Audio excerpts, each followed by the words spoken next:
O Cavaleiro da Lua, Moon Knight, lançou essa semana e eu devo dizer que essa é a série com o protagonista mais perturbado que já tivemos na Marvel até então, e isso é incrível.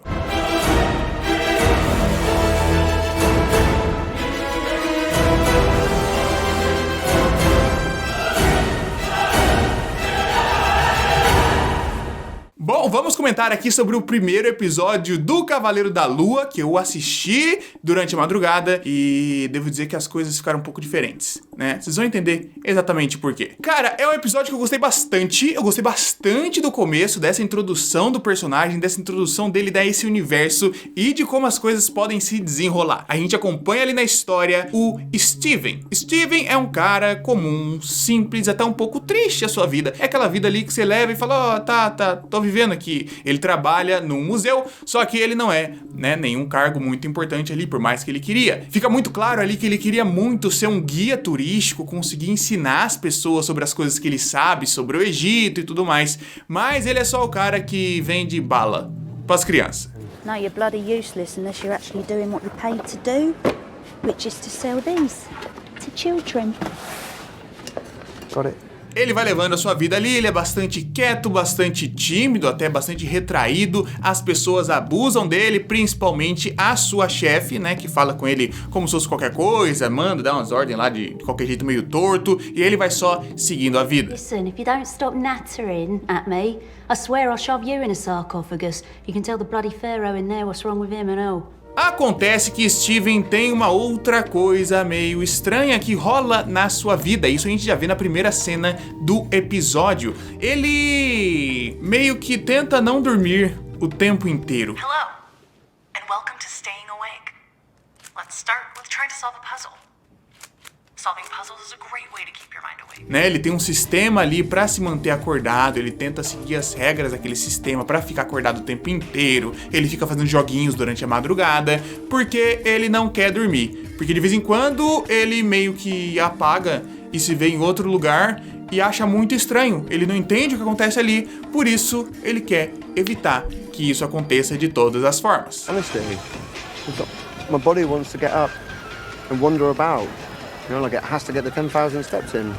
E não apenas tentar se manter acordado, como ele tem uma série de rituais ali, ele sempre se algema à própria cama, coloca em volta da cama um monte de areia para caso ele pise, ele perceba, a porta dele é lacrada com um certo adesivo ali, tudo um monte de esquema para que ele perceba caso ele apague, né, e, né, alguma outra coisa aconteça, que é o que você já imagina e o que você já espera. Acontece que ele começa a apagar mais, né? E durante esses apagões a gente não sabe o que aconteceu exatamente, só que dessa vez ele está voltando ali ao seu corpo e percebe que ele está envolvido num monte de coisa completamente aleatória. I don't even know about it until I wake up wherever. That's why I try and stay awake at night. What do you think? Começa quando ele acorda de repente num gramado ali, não sabe o que tá acontecendo, tá com a mandíbula machucada, como se tivesse levado um monte de porrada, com a boca cheia de sangue, e aí ele vai cumprimentar o pessoal, e o pessoal vem querendo matar ele. What are you doing? Don't just stand there. Run! Né? E aí ele tá envolvido ali numa espécie de seita a um deus egípcio antigo, né? E as pessoas estão tentando matar ele o tempo inteiro. E sempre que ele chega numa situação muito complicada, num perigo muito grande, ele apaga mais uma vez. E quando acorda, aquele perigo, aquele problema foi resolvido de alguma maneira um pouco violenta. No, the idiot's back. Oh. E conforme o episódio passa, a gente pega um pouco mais sobre o lance daquela seita ali, liderada pelo Ethan Hawke. Ela meio que tenta buscar o equilíbrio e julgar as coisas, né? Ele consegue simplesmente colocar ali a bengala dele na mão de alguém e julgar como essa pessoa foi no passado, como ela é no presente e como ela vai ser no futuro. E com isso, as consequências são tomadas. Mas a série de coisas que acontece quando o Steven está apagado começa a aumentar, né? Ele começa a apagar mais e voltar no meio dessas situações de ação. Tem ali aquela perseguição absurda descendo uma montanha e ele dirigindo um carro. É uma das coisas muito bravas que acontece nesse episódio.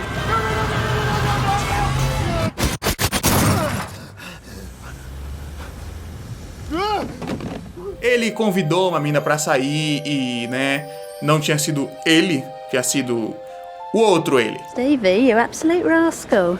I didn't know you'd taken a crack.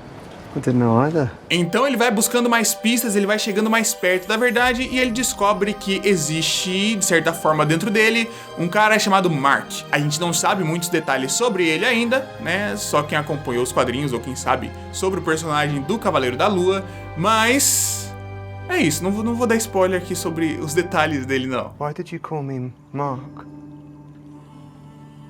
Hello? Porém, essa seita de qualquer forma está perseguindo o Steven porque ele tem um escaravelho, né? Um escaravelho dourado que eles estão tentando pegar ali desde o começo e está nas mãos dele. Ou nas mãos do Mark, que é a pessoa que assume o corpo dele quando ele tá desligado. E nisso o Steven começa a achar que ele tá meio maluco. Oh, God, what's happening? Oh, what's happening? Né, as coisas começam a balançar, começam a tremer, ele começa a ver uma certa entidade egípcia vindo atrás dele.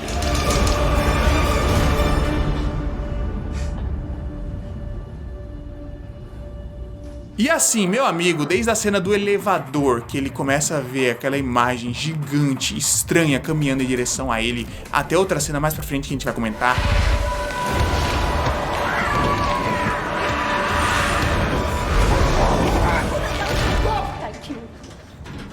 Eu paguei um pau. Porque assim, a gente tá acostumado a ver, né, séries de herói, coisas de heróis, filmes de herói. Mas essa aqui foi a primeira que realmente bebeu direito na fonte do terror, na fonte do suspense. Eu fiquei com um medo desgraçado na hora que vem aquela figura gigante, sabe? Com o design meio torto, assim, meio desengonçado, vindo em direção a ele. Meu amigo do céu.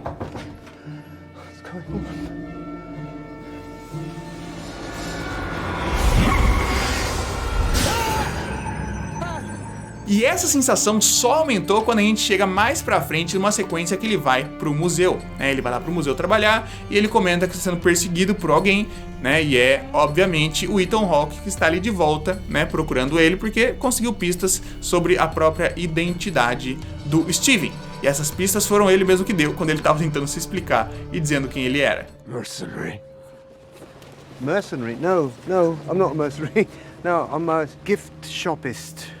I work at a gift shop.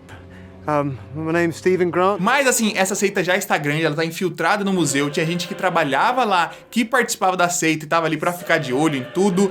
E temos então, né, uma perseguição ao Steven, que precisa entregar o escaravelho, feita por ninguém mais, ninguém menos que um cachorro egípcio muito brabo. Eu não sei exatamente se essa é a representação do Anubis, ou se o Anubis vai aparecer como um deus, e esses são meio que os guardinha, né, cachorrão brabo, mas é um cachorrão brabo egípcio. E minha Nossa Senhora, que cena absurda.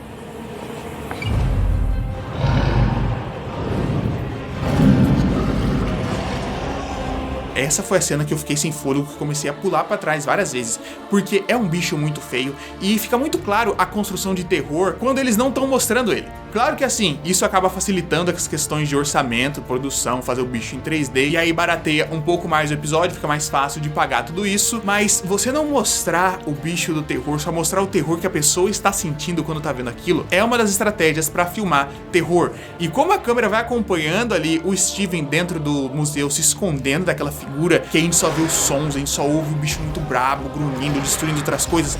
Cara, é simplesmente sinistro. E aí ele vem perseguindo o Steven pra tudo quanto é lado, vem batendo em tudo, vem caçando o bicho, vai mastigar ele de tudo quanto é forma. Ele tá perseguindo, ele tá correndo como se fosse fugindo de um monstro mesmo, um jogo de terror, numa coisa ali horripilante. Até que Mark começa a conversar com ele. Mark tenta convencer o Steven a passar o controle do corpo a ele e não tentar lutar pra pegar de volta. E ele fica ali, né? Porque ele tá achando que ele tá maluco, que ele tá sonhando, que ele não tá vendo nada daquilo. Principalmente porque ele já tem, né, as predisposições a sonhar, a ficar acordado, a achar que tá alucinando, a achar que tá meio maluco.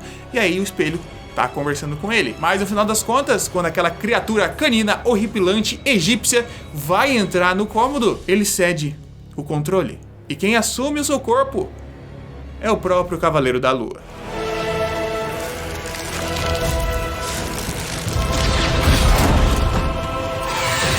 E, meu irmão, a gente acha que o bicho vai ser mastigado porque, né, Anubis já entrou ali, o cachorrão puto já tá ali por cima. E, meu amigo, as coisas meio que mudam de figura. A gente só encerra o episódio com o Moon Knight descendo o murro na boca do cachorro, regaçando o sujeito, né? Tudo ali caracterizado, tudo vestido já com sua roupa completa. E o episódio é encerrado nesse momento aí.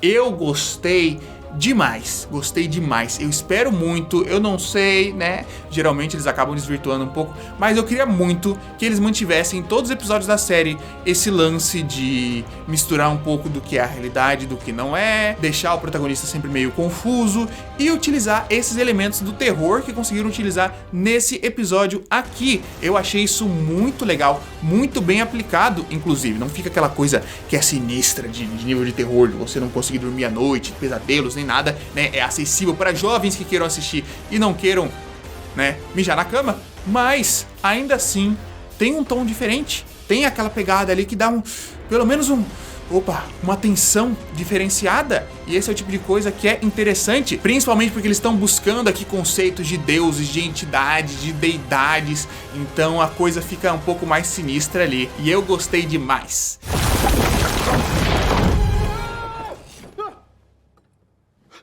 E eu comentei no começo desse vídeo que as coisas ficaram meio estranhas, porque depois de ter assistido essa série, com o cara que troca de personalidade, com o cara que, né, tenta não dormir porque as coisas acontecem, etc.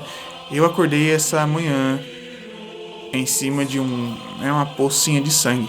E assim, não é do meu nariz, não é da minha boca, não é de nada, né? Tava aqui perto da região da... Não é sangue de pernilongo, porque era uma poça de sangue grande. E aí eu lembro que 3 anos atrás, exatamente, eu acordei segurando uma chave que ninguém sabe de onde é. E aí eu tô aqui me questionando. Cadê meus poderes? Cadê meus poderes egípcios? Cadê? Cadê? E deixe nos comentários o que você achou de Moon Knight, quais são suas expectativas para essa série e se você conhece os quadrinhos. Esse especificamente é um que eu já conheci uma pessoa que leu, mas era uma pessoa só. Eu não sei quantas pessoas conhecem Moon Knight, isso é uma coisa que é muito, né, lida, que as pessoas conhecem. Eu não conheço nada, né, só vi trailer e é isso que eu vi, não busquei mais nada, nenhuma informação grandiosa sobre isso, porque eu quero ver como isso vai ser retratado aqui, como que isso vai me afetar sendo apenas um assistidor da série. Por enquanto, tô gostando muito.